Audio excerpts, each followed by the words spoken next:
we now know as Gardner Dam, the Capel River Dam, and Lake Diefenbaker in central Saskatchewan. There were always people on either side of the issue. Over time, there was a report of a royal commission that was really negative on it, but Saskatchewan and Ottawa weren't done with the project even after that. One of the interesting things in understanding the ultimate decision to proceed, there were really strong community advocates around the project. There was an organization called the Saskatchewan Rivers Development Association that was looking to promote construction of water infrastructure of various sorts throughout this area of Saskatchewan. The primary leaders within that organization were representatives of rural municipalities, advocates for business people in these parts of central Saskatchewan. There wasn't nearly as robust support from farmers. The Saskatchewan government that had agreed as part of the 1958 governing agreement signed with Ottawa to proceed with the South Saskatchewan Regional Plan. The Saskatchewan government committed to develop 50,000 acres of irrigation,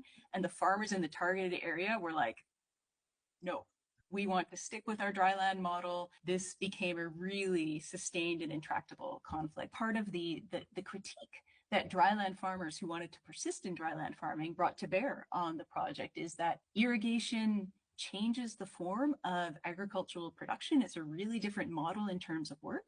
It's a lot more expensive.